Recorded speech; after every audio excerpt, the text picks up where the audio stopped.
Gözlegler ve Atışlar adlı gepleşigimize hoş geldiniz. Bugün bizim studiyamızda mehmanımız var. Diri Sözler programmasının alıp barcası Batır. Studiyamıza hoş geldiniz. Hoş bulduk. Dünyanın türlü küncüklerinde yaşayan Türkmen ildeşlerimiz bize hatlar ve sorular yollaptır. Hoşgavar teleyaylamında iyi verilen, Türkmen dilinde iyi verilen bu gepleşikte Türkmen ildeşlerimiz Huday barada ve mukaddes kitap barada türlü hile sorular yollaptır.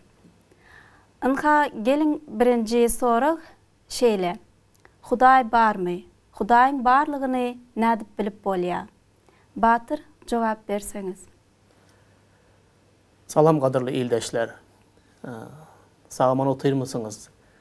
Ben bu soruğa cevap vermeye sabırsızlık bilen qaraşyan. Hakikattan da bu soru qatı, vacip soru. Her bir adamın durmuşunda yüze çıkyan soru. Huday bar mı? Ve onu nadip tapıp bolya? Hudayın barlığını nadip bilip bilyes? Bu soruğa cevap tapmak için ilki bilen biz yaradılışa sıyın etmeli. Adamların durmuşları, onların yaşayışları, onların oylanışları, türlü medeniyetten, türlü halklardan, türlü tirelerden, taypalardan bolan ähli adamlar, dünyadaki ähli adamlar Hudayın barlığını öz yaşayışlarında, ediyen hareketlerinde görkeziyerler. Men köp kitap okumanı boğu görüyen. Bolsa da adamların, türlü halkların medeniyetine, dinine, yaşayışını, oylanışını, däp desturlarını öğrenmeye boğu görüyen. Şeyle de televizörde adamların medeniyetini, türlü yurtlardaki adamların yaşayışlarını beyan eden, yani görkeziyen programmaları görmeni boğu görüyen. Olan üstü bilen menin dünya qarayışım artya ve köp zatlar öğreniyerim. Yakında meni hayran kaldıran bir zada barada gurrun vermek isteyen. Men pikir ediyen bu bizim dinleyicilerimizden gelen sorağa cevap bolor deyip pikir ediyen. Hindistan'ı hemmemiz oğu tanıyaz. Dünyada halkının köplüğü bilen ikinci yerde duran Hindistan bizim hemmemize ma'lum. Hindistan'da köp milyon adamlar yaşayar. Ve şeyle de Hindistan başka taraftan hem katı tanımal bir yurt. Hindistan'da bir Hindi dostumun gurrun berişine göre 30 milyondan köp hudaylıkları barmışın. Beni hayran kaldırdı. Nehli adamın köp yaşayan yeri Hindistan, şeyle de olurdu hudayları şeyle kenmişin. Hatta hayran kaldıran zatları gurrun verdi. Ben onu köp uzun vakitlap dinledim ve onun gurrunlarının köp zatları öğrendim. Diyecek olayan zadım neme? Adamlar, yankı Hindistan'ı misal alsak, yankı halk, Hindistan'ın halkı hemme yerde, yani ol yerde türlü katlaklar var. Bay adamlar var, bilimli adamlar var, bilimsiz adamlar var. Köp bölege halkın bilimsiz adamlar. Emma onların bilimsizliğine seyretmezden, onlar öz ağın düşüncelerinden, özlerinin göz yeterinden büyük olan bir yaratıcının barlığını, bir Hudayın barlığını inanıyarlar. Meni hayran kaldıran zat, onlar 30 milyondan köprek Hudaylara inanıyar deyip ayttılar. Onların ähli inanıyan buğutları, yani bilyen käbir yerde yılanları Huday edip secde ediyerler, käbir taypaları sığıra secde ediyerler, käbir yerde pile secde ediyerler, käbir taypaları yolvarslara, yani ayaldan yasalan heykellere secde ediyerler. Bulun secde ediyen ähli zatları, şeyli zatları biz Afrika yurtlarında da görüp bilyäs. Emma onların döreden, yani Hudayları bular doğru deyip aydıp bolmaya. Huday yaradılış değil, Huday yaradıcı. Ama buna seyretmezden yankı halkların, yankı milletlerin durmuşuna seyreden vaktinde bir avtomatik taydan fikirleri an düşüncesinin daşında, yani onların akıllı yetmeyen, olardan adamzattan has büyük bir yaratıcının barlığına inanýarlar. Doğru. Emma onu yanlış yerlerden gözleyerler. Yani yaradılan zatlara secde edýärler. Hiçbir hayvandan ya da bir daştan ya ağaçtan becerilen bir heykelden Hudaý bolup bilmez. Seä ol adam eli bilen yaradılan zatlar. Emma muňa seretmezden olar şoňa bir adatdan daşary güýji bar diýip, adatdan daşary bir güýje eýe diýip ananýarlar. Bu bilimsiz adamlar diýip aýdýan bolmagy mümkin käbir adamlaryň, belki dinleýijilerimizin arasynda bilimli adamlar, akly düşünjesi yerinde adamlar, bolsa da ateistler, köp bilime, ilyma ünüs veren adamlar Hudaý ýok diýip olan edýärler. Emma bularam Hudaý ýok diýip diýseler de bulan adamzadyň maymundan emele gelenligini aýdýarlar we oňa inanýarlar. Emma maymun nämeden emele gelipdir? Maymun hem käbir mörmöjeklerden ya da yeni bir zatlardan emele gelipdir. Doğru değil mi? Ol mörmöjekler ýagny kiçijik bakteriýalary, öýjükler niden emele gelipdir? Ýaşaýyş umuman aýdan wagty nirden emele geldi diýen soraga köne wagtlarda bir wagtlar bir näçe müň ýyl mundan ozal bir partlama bolupdyr. Şol partlamaň netijesinde adatdan daşary bir güýç emele gelipdir we ýaşaýyş şonda peýda bolupdyr diýýärler. Emma aslında seretsen ateistler yani Hudaý ýok diýen adamlar da adatdan daşary bir güýjüň barlygyna inanýarlar. Diýmek näme? Hudaýyň barlygyna bu dünýäde köp diýen adamlaryň köp bölegi Hudaýyň barlygyna inanýar. Mukaddes kitap muňa nähili jogap berýär. Rimlere yazılan hatyň 1-nji babynyň 20-nji aýatynda şeýle zatlar ýazylan. Häzir men muny okamak isleýän. Serdiň şutaýda näme diýip ýazylan? Çünki olar ötünçsiz bolar ýaly, onun göze görünmeyen zatlary, ýagny ebedi gudraty, Hudaýlygy dünýä döredilenden bäri yaradylan zatlar bilen düşünülýär we görülýär. Hudaýyň barlygy yaradylan zatlar bilen görülýär we düşünülýär. Bizim Hudaýymyz, ýagny bütün alem jahany yaradan, tebigaty yaradan, dengizleri, dengizin içindäki balıkları, dağları, düzleri, asman kuşlarını, gökyüzünde uçyan müňlerçe, milyonlarça dürlü kuşları, yer yüzündäki ýaşayan, alem jahanda ýaşayan bütün ýaşaýyşy, baly örsede ýaşaýyşyň iň ýokarky derejede täji olan adamzady yaradanlygyndan Hudaýyň barlygyny bilip bilýäs. Misal üçin enejan yaradılan adam eli bilen yaradılan maşina ya da elimize dakyan sagadymyza ya da uçyan uçağımıza ýagny samolyot adam eli bilen yaradılan zatlara sereden wagtynda bu zatlaryň hiç birinin öz özünden ýagny bir partlama esasında ya bir ýöneki öz özünden dörendigine dörepdir diýip hiç kim düşünmeýär, doğru değil mi? Haçanda adam eli bilen yaradılan zatlara sereden wagtynda şunu kimdir biri oylap tapıptır. Şunu kimdir biri oturup pikirlenipdir, planlaştırıptır ve döredipdir deyip ananýas. Bu hakykatdan hem şeýle. Şonun ýalyda yaradylan alem jahana, yaradılışa sereden wagtynda muny planlaştıran, muny şeýle gözel, ajaýyp edip, şeýle biri bilen baglanışykly edip yaradan Hudaý, yaradyjy bar. Şonun üçin yaradılışa sereden wagtymyzda Hudaýyň barlygyny biz görüp bilýäs. Emma yaradılış, yaradyjynyň nähili häsiýetiniň barlygyny bize görkezip bilmeýär. Diňe onuň barlygyny bilip bilýäs. Emma yaradyjynyň häsiýetiniň nähildigini bilmek üçin onda biz mukaddes kitaby, ýagny Hudaýyň diri sözü olan Tövrat, Zebur, İncil kitaplarını okan wagtymyzda Hudaýyň häsiýetlerini tanap bilýäs ve öwrenip bilýäs. Köp sağ bolun jogabyňyz üçin Batyr. Indi men pikir edýän bu soragy beren adam bu gaty Hudaýyň barlygyna şüphelenýän adamdyr. Men pikir edýän gowy jogap alandyr diýip. Gelin indi ikinji soraga geçeliň. Hudaý bar bolsa, Hudaý ol şu wagt nirede? Hudaý nirede diýen soraga nähil jogap berýäňiz? Bu sorak da gatı tanıymalı sorak. Enecan. Yankı aydıp geçişmeyalı halklar deydim, dürlük ili milletler, dürlük ili halklar. Olan her birinde ayrıtın öz boluşlu düşünceleri var. Biz adamlar Huday nirede diyen vaktimizde yaradıcı, büyük Hudayı bir yuridiki bir adrese yerleştirecek oluyoruz. Misal için plan adam kim diyen vaktinde adını aydiyaz, familyasını aydiyaz, nerede yaşaya, milleti näme, haysi yurtta, haysi şehirde, haysi köçede, haysi cayda yaşaya, adamı nerdeligini bilmek için şeyle oylanyas da belli bir adres veriyaz. Doğru değil mi?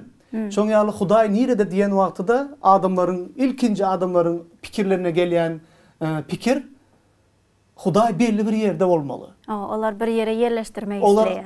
Olar ýanky büyük alem jahanı, bütün yer şarını yaradan gudraty güýçli Hudaýy bir kiçicik bir gutuýynyň içine ya da çüýşe gawyň içine yerleştirecek bolýarlar. Onu yerleştiren wagtynda bu soraga Hudaý plan daşyň içinde ya plan çüýşeniň içinde, plan gawyň içinde diýip şoňa düşündürüş bermek isteýärler. Hudaý yaradıcıdır. Hudaý yaradılış däldir. Hudaý hiç haçan yaradılışın bir bölegi edip bolmaýar. Ol yaradıcıdır. Şoň üçin Hudaýy belli bir yerde saklap, belli bir yerde goýup bolmaýar. Hudaý hemme yerde. Mukaddes kitapda şeýle ýazylan. Hudaý ruhdur. Onu göz bilen görüp bolýan däldir. Ol bütün alem jahany doldurýar. Alem jahan onu sygızdyryp bilmeýär özüne. Senet şol soraga ýene jogap bermek üçin käbir halklara seredelim. Gadim Grekler ýagny Hudaý nerede diýen soraga özleri şeýle jogap tapypdyrlar. Grekler ýagny Olimp dağlarında Hudaýyň huzuru şol ýerde diýip ynanypdyrlar. Hudaý nerede diýen wagtynda olaň ýönekey bir Grekden soran wagtynda Olimp dağlarının ýokarsynda Hudaýyň huzuru var diýip olar Hudaýa şeýle bir adres beripdi. Hudaýy şo taýda yerleşdiripdirler. Öz düşünjelerine göre. Ona degişli nemisler de şeýle Waal diýen dağda yerleştiripdir. Men de bir yerde okadym şeýdi. Emma men pikir edýän Hudaý häzir o taýda ýok. Seret şeýle çäklendirýärler. Diňe bir Grekler ýa-da nemisler de däl. Misal üçin Israilda Ýewreýler Hudaý nerede diýen wagtda Hudaý Ýerusalimde diýipdirler. Samariýalılar Hudaý nerede diýende öz ýakynyndaky bir dağlaryň birinde Hudaý şo taýda. Hudaý plan şäherde, Hudaý plan ýerde. Adamlar hemişe dürlü halklarda, dürlü milletlere seyretsen köp siýahat edýäs, adamları görýäs, dürlü ýurtlara. Ähli halklarda özleriniň bir mukaddesligi bar. Doğru değil mi? Doğru. Bizde de var misal için Türkmenistan'da da dürlü yere adamları gidýärler. Aşygaýdyň pir diýerler, ýene Köytön dağ diýerler, bir yerlere adamlar ziyarata gidýärler. Hudaýyň aýratyn bir huzuruny gözleýär adamlar. Emma Hudaý belli bir adamın pikir edişine, yani adamın yerleştiren yerine yerleşip bilýän däl. Ama belli bir yerde diýip aýdyp bolmaýar. Aýdyp bolmaýar, sebäbi Hudaý çünkü büyük. Hudaý ruhdur. Hudaý ruhdur. Gelin ýene seredeliň. Hayran galdyran zat, ýene ýadyma düşýän zat 1962-nji ýylda birinji bolup kosmosa uçan Yuri Alekseyevich Gagarin, yani Vostok 3'te bir ilkinci adam bolup kosmosa, yani alem jahanyň daşyna çıkan, alem jahanyny gezen, yani kosmonavt izine dolanyp gaýdyp gelen wagtynda bütün televizorda, bütün halkyň öňünde, bütün Sovetler döwründe adamlara men alem jahany gezdim, emma Hudaý bilen duş bolmadym diýip gürrüň berýär. Olam näme diýdi? Yani ateistlere Hudaý ýok diýip oglan eden adamlar üçin ulu subutnama bolonýarly. Ine Hudaý bar bolsa, yani kosmonavt görerdi. Alem jahanyň daşynda eger Hudaý bar bolan bolsa, görerdi deyip öz düşüncelerini yani goldayan bir subutnama ýaly ulandylar. Emma ol beýle däldi. Awa mukaddes kitap bunun ýalňyşlygyny beýan edýär. Doğru sebäbi alem jahan Hudaýy özüne sığızdyryp bilmeýär. Hawa Süleyman Padşah da onu belläp geçýär mukaddes kitapda. Şuýda gel Süleyman peýgamberiň ýagny belleýişini ýene de bir gezek 3-nji padşalykdan 8-nji babyň 27-nji aýatynda Süleyman peýgamber ýagny ýadyňa düşýän bolsa Dawud peýgamber İsrail üçün bir büyük ibadetkana salmak için näme etdi? Bütün durmuşunda taýýarlyk gördü. Emma Hudaý sen bu ibadetkany gurmarsın. Senin oğlun Süleyman bunu gurar diye.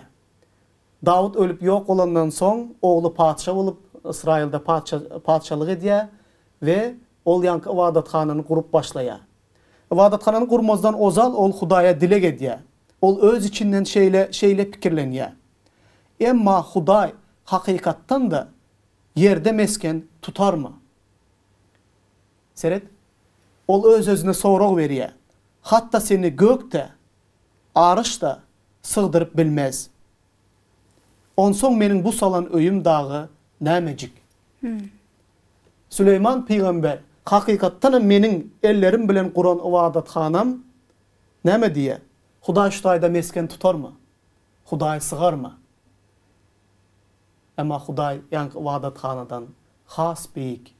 Hudaý hiç açan, Hudaý ine bu yerde, Hudaý ine ol yerde diýip bir gawyň içine salyp bolmaýar. Biziň düşünjemizden, aňymyzyň ýetdiginden Hudaý has beýikdir. Men pikirimçe Hudaý hemme yerde bolup bilýär, ol ruhdur ve şu wagt Hudaý biziň aramyzda. Onun üçin hiç bir geçip bolmayan, yetip bolmayan yurt ya dünyanın bir künceği bolup bilmeýär. Hemme yerde de Hudaý bar. Enecan gel ilki bilen doğru aýdýan. Gel Yahyanyň hoş habarynyň 4-nji babynda, ýagny İsa Mesihiň Samariýaly aýal bilen eden gürrüňdeşliginden käbir aýatlary bilerekde okalım. Yahyanyň hoş habarynyň 4-nji babynyň 20-nji 24-nji aýatlarynda senin ýanky aýdan sözlerini tasdiklayan aýatlar var. Ýagny İsa Samariýaly aýal bilen gürrüňdeşlikde, şeýle gürrüňdeşlik bolup geçýär seret. Aýal oňa diýdi, ýagny İsa: "Ey ağa görýärmeli sen peýgambersiň. Biziň atalarymız şu dağda secde etdiler. Ýöne siz Yehudular secde edilmeli yer Ýerusalimdedir diýýärsiňiz." İsa oňa diýdi: "Naçar, maňa inan, wagt geler ata Hudaýa, ne şu dağda ne de Ýerusalimde secde edersiniz. Siz tanamaýanyňyza secde edýärsiňiz. Biz tanaýanymyza secde edýäris.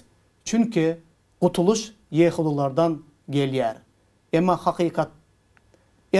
hakyky secde edijileriň ata ruhda hakykatda secde etjek wagtlary geler. Eýýäm geldi de. Çünkü ata özüne şeýle secde edýänleri agtarýar. Hudaý ruhdur. Oňa secde edýänler ruhda, hakykatda secde etmelidir." Köp sağ olun Batyr. Şutaýda aýdyp geçişimiz ýaly. Hudaý ruhdur. Oňa secde edýänler ruhda, hakykatda secde edýändirler. Gelin ýene ildeşlerimizin gyzyklanýan soraklarynyň biri bolan Hudaý näme üçin görüp bolmaýar? Şu soraga näme jogap berersiňiz? Hudaý näme üçin görüp bolmaýar? Men pikir edýän bu soraga jogap bermek üçin biz ýene de gaýdyp ilki bilen başlangıca gelmeli. Başlangıç bu Musa peýgamberiň yazan 5 kitabı, Tövrat kitabı diye adlandırılıyor. Tövrat kitabında ilkinci kitap Gelip Çıkış deyip adlandırılıyor. Gelip Çıkış kitabında bizim häzirki gürrüň edýän, ýa-ni jogap berýän soralarymyzyň köp bölegine şutaýdan jogap tapyp bolýar. Näme üçin Hudaýy görüp bolmaýar? Yaradılışda Hudaýyň maksady mı şeylemedi? Yoksa başkaça mıdı? İlki başta Hudaýy Adam ata bilen Hawa ile yaradan wagtynda olar entek günah etmändirler. Olar mukaddes Hudaý bilen ýakyn gatnaşykda bolýarlar. Olar häzir bizim biri-birimize seredip görüp bilişimiz ýaly fiziki gözleri bilen Hudaýy yüzbe-yüz görüp bilipdirler. Gatnaşyp, gürleşip bilipdirler. Emma günah edip ýagşyny ýamany saýgarma agajyndan iýip Hudaýa boyun bolman, Hudaýyň aýdanlygyna kulak asman, günah eden wagtlary olar Eden bagyndan kowulup çykarylýar. Näme üçin? Hudaý mukaddesdir. Onda hiç bir erwetlik ýokdur. Adam ata bilen Hawa ine günah eden wagtynda mundan beýlek Hudaýyň ýüzüni görüp bilmediler. Eger olar Hudaýyň ýüzüni görselerdiler, onda olar şol wagda ölmeli bolardylar. Şonuň üçin günäli bolanlygy üçin günä Adam ata bilen Hawa enenin arasında uçut ýasady, divar ýasady. Olar Hudaýyň ýüzüni mundan beýlek görüp bilmediler. Şonuň üçin mukaddes kitapda çünkü hiç bir park yok. Rimlilere yazılan hatın 3. babynyň 23. aýatynda. Çünkü hiç bir park yok. Ählisi günah edip Hudaýyň şöhratyndan mahrum boldu diýilip ýazylypdyr. İlkinci bir iň beýik bir sebäbi näme üçin Hudaýy görüp bolmaýan diýen soragyň jogaby sebäbini bu günah diýip mukaddes kitap bize aýdýar. Günah sebäpli adamlar, bugün biz Adam ata bilen Hawa enäniň nesli mukaddes Hudaýyň ýüzüni fiziki gözlerimiz bilen görüp bilmeýäris. Sebäbi biz günäli adamlar. Günah bize päskelçilik berýär. Yine de şu taýda bir aýat täze ähten yine bir aýady okalyň. 1. Timoteus'a yazılan hatın 6. babynyň 16. aýatynda yine bir hayran kaldıryan zat enecan. Başlangıçta entek günah yer yüzünde peyda bolman wagtynda Adam ata bilen Hawa mukaddes Eden bagynda, Eren bagynda ýaşan wagtynda olar Hudaýy görüp bilýärdiler. Günäniň netijesinde olar Hudaýy görüp bilmediler mundan beýlek. Biz adamlar onun nesli, biz de şeyle. Hudaýy biz fiziki gözlerle görüp bilmeýäs. Emma wagt geler. Hudaýy biz yine de öz gözlerimiz bilen görjek wagtymyz geler. Mukaddes kitap ýagny Timoteus'a yazılan 1. hatın 6. babynyň 16. aýatynda ölümsüzligiň yeketek eýesi yettirmez nurda ýaşaýan hiç bir insanyň görmedik hem görüp bilmejek Hudaýy Mesihi öz wagtynda görkezer. Hormat hem kudret baky onunky bolsun. Amin. Hiç bir göz bilen görüp bolmajak Hudaý Mesihi bize yine de gaýtadan näme eder? Görkezer. Dünýäniň soňunda bir hüküm günü bolar. İsa Mesih'e halaskari ve Rebbi hükmünde iman eden adamlar ölümden yaşayışa geçen adamlardır. Olar ölüm yüzünü görmezler. Onların günahları bağışlanıp İsa Mesih'in halaskar ve Rebbi'ne iman edenligi için onların günahları bağışlanýar. Ve şol Hudaýyň yüzünü görmäge päskel berýän günahlar aradan aýrylýar. Ahiretde İsa Mesih'e iman eden adamlar hemmesi Hudaýyň cennetine düşerler. Ol yerde olar yine de Hudaýy şol başlangıçta görüşleri ýaly yüzbe-yüz görüp bilerler.